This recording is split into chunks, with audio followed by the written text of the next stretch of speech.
Digital भुगतान आज हर जगह आम हो चुका है। चाय की दुकान से लेकर बड़े मॉल तक लोग यूपीआई का इस्तेमाल कर रहे हैं। हाल ही में national payments corporation of India (NPCI) ने 2000 रुपये से ऊपर के कुछ ट्रांजैक्शन को लेकर नए नियम लागू किए हैं। यह बदलाव मुख्य रूप से वॉलेट आधारित मर्चेंट पेमेंट्स पर लागू होता है। आम लोगों को पर्सन टू पर्सन ट्रांजैक्शन पर कोई शुल्क नहीं लगेगा, इसलिए छोटे भुगतान करने वालों को घबराने की जरूरत नहीं है। इस नए नियम के अनुसार, अगर कोई ग्राहक 2000 रुपये से अधिक की राशि वॉलेट के जरिए दुकानदार को देता है, तो 1.1% तक का शुल्क मर्चेंट यानी दुकानदार को देना होगा।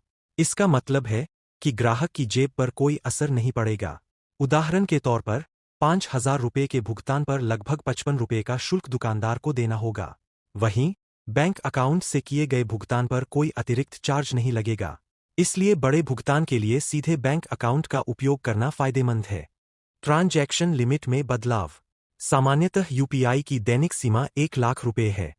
लेकिन कुछ विशेष भुगतान जैसे शिक्षा शुल्क, अस्पताल के बिल, बीमा प्रीमियम और आईपीओ निवेश के लिए सीमा बढ़ाकर 5 लाख रुपये कर दी गई है।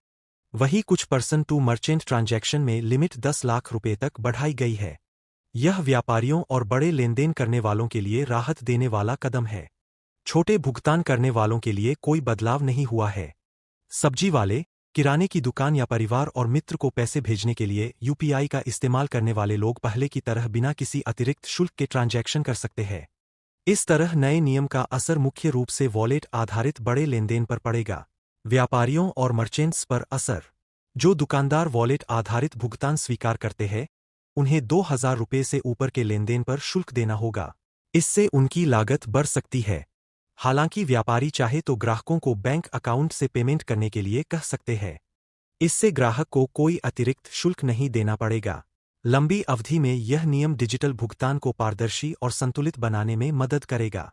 एनपीसीआई का लक्ष्य डिजिटल पेमेंट सिस्टम को सुरक्षित, पारदर्शी और टिकाऊ बनाना है।